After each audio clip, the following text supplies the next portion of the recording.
Welcome back. We're talking to the new mayors of Miami and Miami Beach, Francis Suarez, Dan Gelber. Thank you, gentlemen, for coming in. Francis, I want to come back to you because you started before the break. We were talking a little bit about the disparity in Miami, and I do think that that's a critical issue.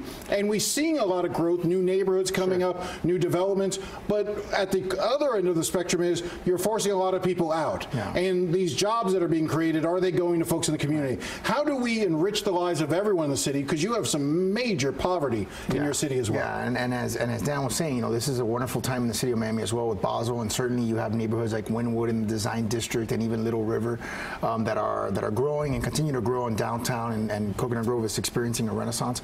But as you said accurately, you know, there is gentrification, the big G word. You know, that is a real issue in the city of Miami. Places like the West Grove, Overtown even, that is experiencing redevelopment.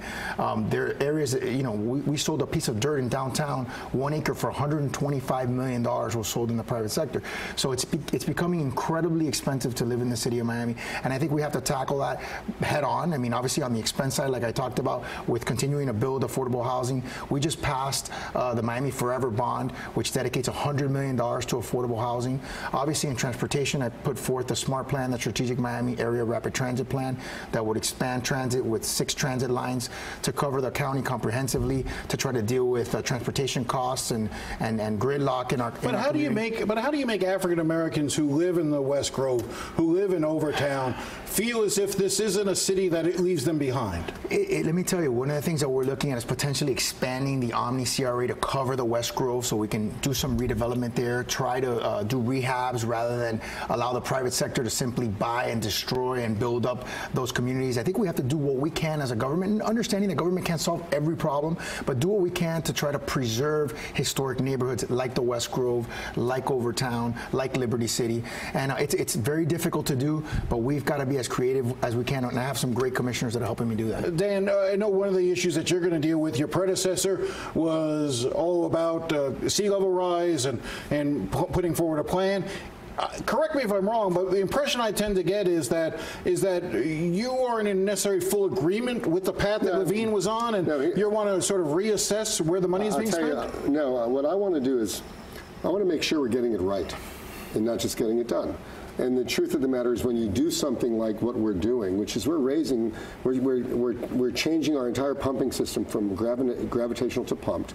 We're raising 60 miles of streets, anywhere from hurting a lot of businesses in the meantime, and creating a lot of dislocation. We're spending a lot of money. So I'm not an engineer, but as a public official, what I have to do is make sure we are making the right decisions about all of this. So what I intend to do is incorporate what's called a red team, which is essentially a group of similar experts whose job is literally to challenge our assumptions, because I want to make sure that our citizens know that we're not spending their money, or we're not giving them this dislocation unless there's a really good reason and it's the only way to do it. And so that's what we're trying to do. You're dealing, part of that bond issue is also dealing with the effects of sea level rise in the city of Miami, correct? Absolutely. It's $200 million, and I couldn't agree with the mayor more. I think, you know, unfortunately, a lot of times resiliency and sustainability has looked at water as an enemy. Pump it out, raise the streets, whatever.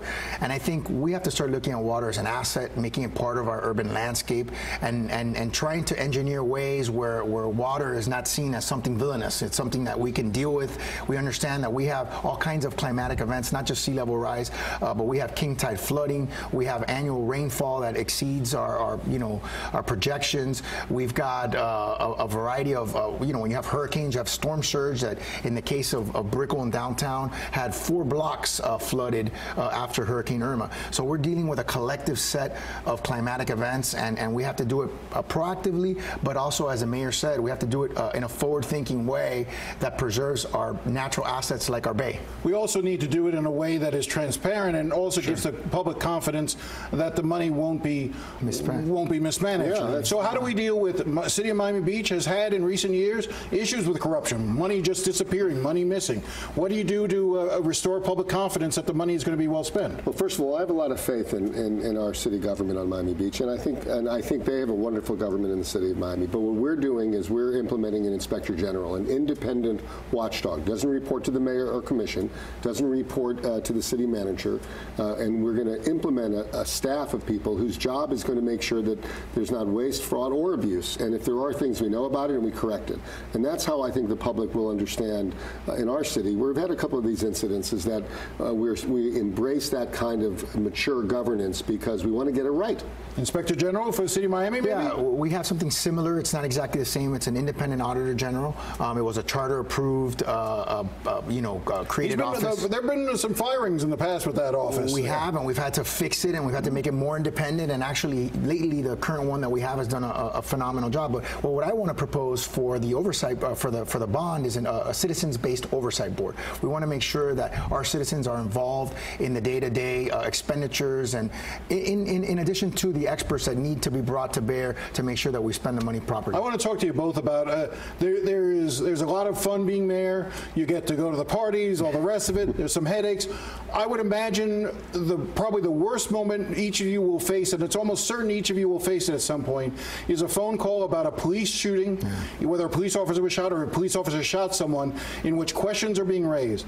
How, thinking ahead of looking at it, how will you address that issue? How will you deal with it when a police officer shoots and kills someone, to make sure the public knows it was a righteous shoot? Look, or if it wasn't, then it's addressed. Look, I was a federal prosecutor. I did civil rights cases. I'm pretty familiar with the area. I think the most important thing is you have to understand your police are putting themselves in position of peril, so we're not. That's what we're asking them to do. And so I think it's very important, it's fair to our law enforcement community and our residents to not jump to conclusions, but to let facts come out in a very transparent way. I think that what I never like is when somebody jumps to a judgment quickly, because it's unfair to everything. So I'm going to probably draw upon my past history as a federal prosecutor to make sure that we're not jumping to a judgment and that we're giving everybody a fair and transparent look over on this. Because honestly, there are difficult circumstances that police have to confront, and we have to make sure that they're doing the right thing and they're trained right.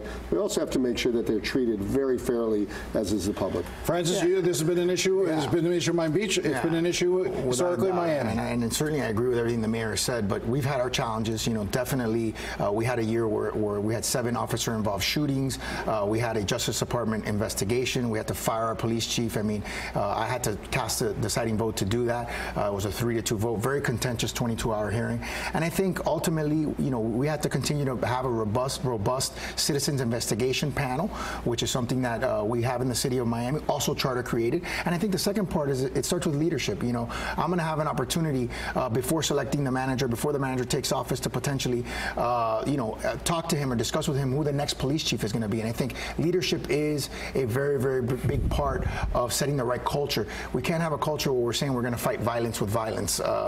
We have to have a culture where we're supporting our officers, as the mayor said, but also holding them accountable when things aren't done properly. You're both, excuse the phrase, weak mayors. In other words, there's a city manager. You both operate in a city manager form of government, but you've got to try to deal with a city commission. Not sure your city commission is all that volatile. You now have Joe Carollo, who was the bane of your father's existence for a period of time. Talk to me a little bit about the relationship you think you'll have with Joe Carollo. Listen, I've gotten along very well with him in the 8 years that I was a commissioner. Before he got on the commission, I got along very well with his brother. His brother and he are two different people. They are two different people. His brother ultimately supported me for mayor. And listen, I think at the end of the day, my perspective on these things is I want to be transparent. I want to be accessible to all my commissioners, and I want to gain their confidence. So I'm going to work hard because I feel that's my responsibility as mayor to the people that I serve. To me, it's not about egos. It's not about personalities. It's about a vision. It's about executing on a vision. And the only way you can do that is getting along with your commissioners, and that's what I'm going to work hard to do. All right, so we got less than a minute. What's the one thing you wanted to let people know that your plan is, Mayor? Are you going to get better delis back on the Miami Beach ever since Wolfie's closed?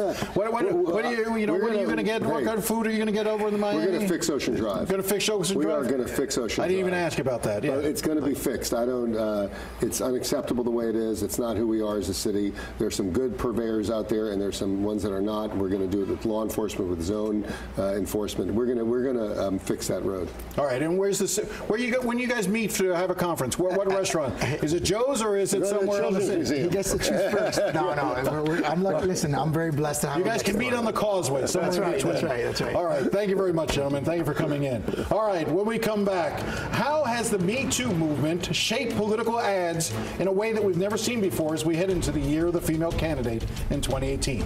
Well, that when we come back.